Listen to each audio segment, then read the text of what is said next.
another Stay Home, Stay Creative. I'm Caitlin, ex-Creative Cube Coordinator, and today I'm going to walk you through how to make an awesome hanging clay planter, clay jar. You can put whatever you want in here. So, first things first, you need some type of clay. Right now I have some air dry clay in the studio, so this means it doesn't have to be fired. We can just let it sit out and it will dry and harden. You can also use salt dough for this recipe, and I made a Stay Home, Stay Creative a little bit ago that you can go and watch again to get the recipe and the method for how to make salt dough at home. We'll also need a surface to work on, so I have this canvas piece that keeps my table clean.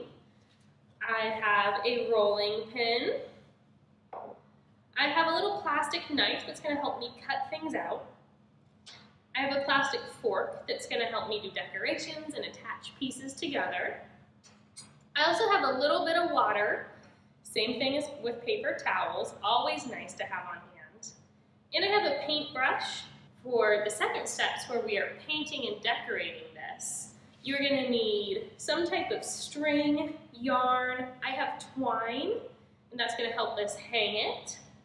Scissors to cut that string, yarn, or twine. And then I used acrylic paint, but you can use a lot of different things. You don't even need paint. You can use just things like your knife or your fork to make surface decorations on the surface of your clay piece if you don't have paint. I am going to take my ball of air dry clay, and at this point you should either have some air dry clay or some salt dough in front of you, and you might have a ball of it, and you're going to work that ball. You want to get it nice and pliable. And then you can start to kind of wedge it, pressing down on it into your tabletop. So now I've got kind of this disc shape. So I'm going to set it down.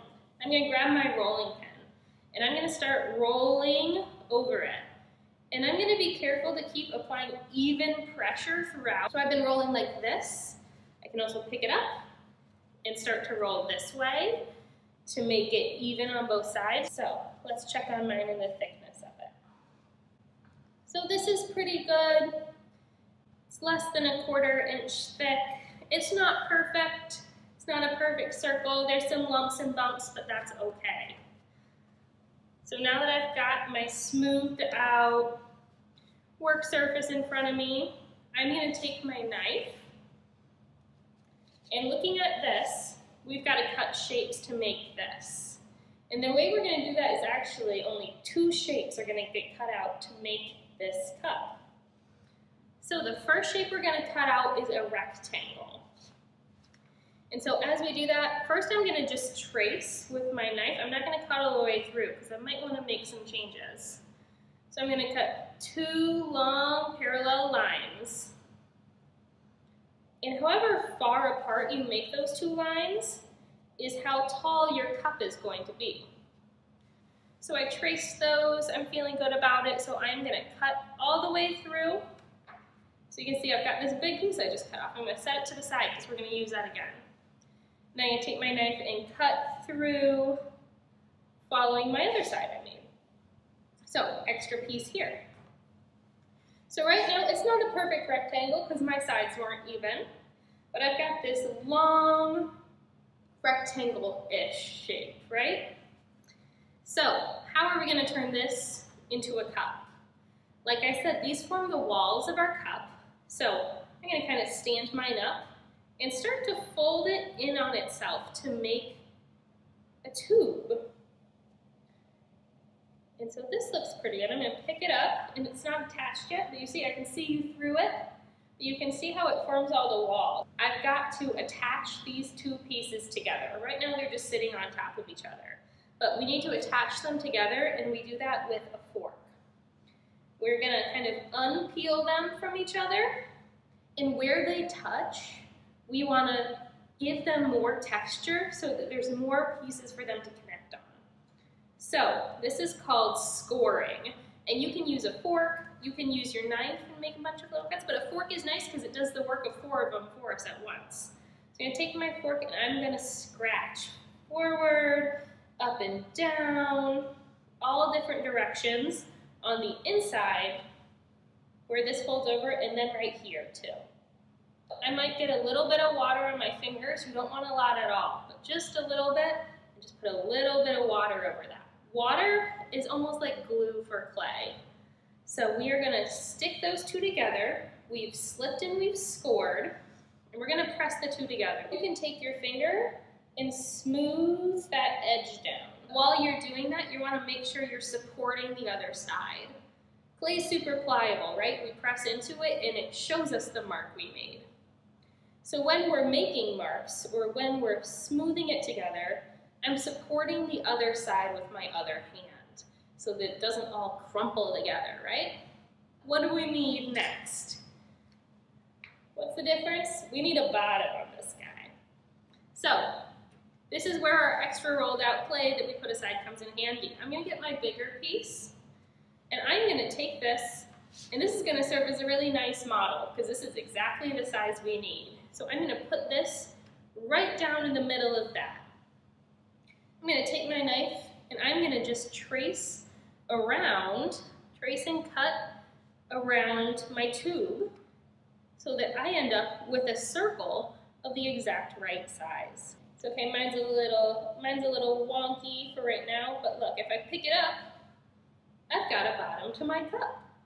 So, if you remember, now we've got two pieces of clay. We've got to attach them. That means, let's grab our fork again, we've got to slip and score. So it's going to attach all the way around the rim of this circle. So I'm going to take my fork, go all the way around, and get a little bit of water on my fingers, go around this, and now I'm going to stick this right back on this bottom piece, right here. So kind of pushing it down, and so now you see I've got some overhang. So what I'm going to do is the same thing I did before. I'm going to support it from the inside while I go around, and I cover that seam up. Now I've got a cup, or a planter, or whatever you want to use it for. There's a bottom, it's thoroughly attached, the sides are attached, and it's looking good. So you can always stop here. If you just want a cup, you've completed your first cup. And from here you can make surface designs with your knife, with the fork. A pencil can be good to use too. A nice sharp pencil can give you a nice way to draw into your cup. And then you can paint right on this. But I'll show you guys how I made this hang. So what I did was I used this end of my paintbrush because I liked the size, but you can also use a pencil, you can use the tip of your knife, a dowel rod, anything you have that's going to make a hole in the side of your planter. So I'm going to look at the side and I'm going to say I want this hole right around here. You don't want it too close to the top because you want to give it a little space so it doesn't break, but you want it on the top half of your piece. So I'm going to start and just make this tiny hole right here and push it all the way through. And then so I want an accompanying hole on the other side so the string can attach from one side to the other. So I'm just going to keep, and I'm going to kind of look, see that it looks pretty even. You can kind of roughly measure down from the top, say it looks about the same, and then press through that. And so now I've got my cup kind of skewered on paintbrush. And so you're going to take that little extra bit of clay off there, and then you're just going to pull it back out through. And so now you have two roughly even holes about through the middle of your cup. At this point, if you're using air dry clay, you are going to want to set this to the side and let it dry out, at least a little bit before we string the string through or before you paint. And if you have salt dough that you're working with, at this point, once you've made the holes, you are ready to put it in the oven to dry out. Once it's dried out, then you can start to paint and start to attach these. So how I attached this was I cut a long length of twine. And like I said, you can use string or yarn, whatever you have on hand. And I strung it through these holes and made sure that the ends are both inside because we want the ends kind of tucked away. So I put an end through and I ended up tying it 3 times in the same knot, just a simple knot, but you want a knot big enough that it's not going to go through that hole. And then I used my acrylic paint to start to make some lines. You could do any decoration you want. And so I used some blue paint on the bottom, and then I left a strip as the clay body, and then I made a white line. I might do more on it. It's not all the way dry yet. So what I can do is etch some designs in mine, and because it's still just a little bit moist that I can work with it, I'm going to take my pencil and I'm going to draw into where I had painted. I can't wait to see your guys' planters or your cups, however you use them. Send us pictures, maybe put them out in your gardens this summer, and I hope you guys have a great day. Thank you